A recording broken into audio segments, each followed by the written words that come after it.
The mountain theory ಕೇಳಿದ್ದೀರಾ? ಏನು ಒಂದೊಂದೇ ಥಿಯರಿ ಹೇಳ್ತಿದ್ದೀನಿ ಅಂತ ಅನ್ಕೋಬೇಡಿ. This is my last one. ಬೆಟ್ಟಗಳು ದೂರದಿಂದ ನೋಡಿದಾಗ ಸಣ್ಣದಾಗಿ ಕಾಣುತ್ತೆ, ಆದರೆ ನಿಜವಾಗ್ಲೂ ಹತ್ತಕ್ಕೆ ಶುರು ಮಾಡಿದಾಗಲೇ ಗೊತ್ತಾಗೋದು ರಿಯಾಲಿಟಿ ಏನು ಅಂತ.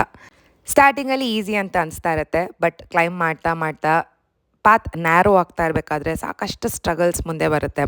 ಕಾಲುಗಳು ನೋವು ಆಗ್ತಾ ಇರುತ್ತೆ, ಓಕೆ ಗಿವ್ ಅಪ್ ಮಾಡೋಣ ಅಂತಲೂ ಅನಿಸುತ್ತೆ. ಬಟ್ ಧೈರ್ಯ ಮಾಡಿ ಒಂದು ಹೆಜ್ಜೆ ಮುಂದೆ ಇಟ್ಟಾಗಲೇ ಲಾಸ್ಟಲ್ಲಿ ಆ ಪೀಕಿಗೆ ರೀಚ್ ಆಗಿ ಆ ವ್ಯೂ ಅನ್ನೋದಿರುತ್ತಲ್ಲ, that will be amazing.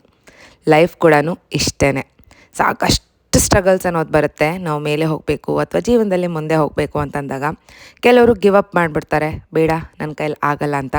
But ಧೈರ್ಯ ಮಾಡಿ ಆ ಒಂದು ಹೆಜ್ಜೆ ಇಟ್ಟಾಗ life will be very beautiful.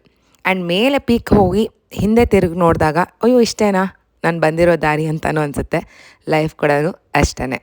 And ಮೇಲೆ ಹೋದಾಗ ನಮ್ಮ ಮೈಂಡ್ಸೆಟ್ ಅಥವಾ ನಮಗಿರುವಂಥ ಕ್ಲಾರಿಟಿ ಬೇರೆಯೇ ಇರುತ್ತೆ. ಸೊ ಈ ಬೆಟ್ಟಗಳು ಅನ್ನೋದು ಕಂಫರ್ಟ್ ಅಲ್ಲ, ಒಂದು ಕ್ಲಾರಿಟಿ ಕೊಡುವಂಥ ಒಂದು ವಿಷಯ. ಸೊ ನೀವು ಟ್ರೆಕ್ಕಿಂಗ್ ಮಾಡಿಲ್ಲ ಅಂದರೆ ಒಂದು ಸರಿ ಟ್ರೈ ಮಾಡಿ. ಹಾಯ್ ಎಲ್ಲರಿಗೂ ನಮಸ್ಕಾರ, welcome back to my channel. ಮಕ್ಕಳಿಗೆ ರಜೆ ಶುರುವಾಯಿತು ಅಂತ ಟ್ರೆಕ್ಕಿಂಗ್ ಕರ್ಕೊಂಡು ಹೋಗಿದ್ವಿ. ನನ್ನ ಬಕೆಟ್ ಲಿಸ್ಟಲ್ಲಿ ಇದ್ದಿದ್ದಂಥ ರಾಮನಗರ್ ಟ್ರೆಕ್ಗೆ ಕರ್ಕೊಂಡು ಹೋಗಿದ್ವಿ. ತುಂಬ ದಿನಗಳಿಂದ ಹೋಗಬೇಕು ಅಂತ ಅನಿಸ್ತಿತ್ತು. ಆ್ಯಂಡ್ ನಾವು ಮಾಡಿರೋವಂಥ ಟ್ರೆಕ್ಸ್ ಎಲ್ಲದರಲ್ಲೂ ಇದು one of the easiest once. ನೋಡೋದಕ್ಕೆ ಈ ಥರ ಭಯಂಕರ ಅಂತ ಅನಿಸ್ತಾ ಇರುತ್ತೆ, ಬಟ್ ವೆರಿ ವೆರಿ ಈಸಿ. ಸುಮಾರು 6 ಗಂಟೆ ಹಾಗೆ ನಾವು ಮನೆಯಿಂದ ಹೊರಟ್ವಿ. 1.5 ಅವರ್ಗೆಲ್ಲನೂ ರಾಮನಗರ್ ರೀಚ್ ಆದ್ವಿ. ಮಧ್ಯದಲ್ಲಿ ಬಿಡದಿಯಲ್ಲಿ ತಟ್ಟೆ ಇಡ್ಲಿ ಎಲ್ಲ ತಿಂದು ನಾವು ಟ್ರೆಕ್ಕಿಂಗ್ ಸ್ಪಾಟ್ಗೆ ಅಂತ ರೀಚ್ ಆದ್ವಿ. ಬಟ್ ಈ ವೈಲ್ಡ್ ಲೈಫ್ ಅಥವಾ ವಲ್ಚರ್ ಸೆಂಚುರಿ ಏನಿದೆ 9 ಗಂಟೆಗೆ ಓಪನ್ ಆಗುತ್ತೆ. ಸೊ ನೋಡಿಕೊಂಡು ನೀವು ಪ್ಲ್ಯಾನ್ ಮಾಡ್ಕೊಳ್ಳಿ, ನಿಧಾನಕ್ಕೆ ಬ್ಯಾಂಗ್ಳೂರಿಂದ ಹೊರಡ್ಬೋದು. ಆ್ಯಂಡ್ ಟ್ರೆಕ್ಕಿಂಗ್ ಡಿಸ್ಟೆನ್ಸ್ ಎಲ್ಲನೂ 2.5 ಕಿಲೋಮೀಟರ್ಸ್ ಅಷ್ಟೇ ಇರುತ್ತೆ.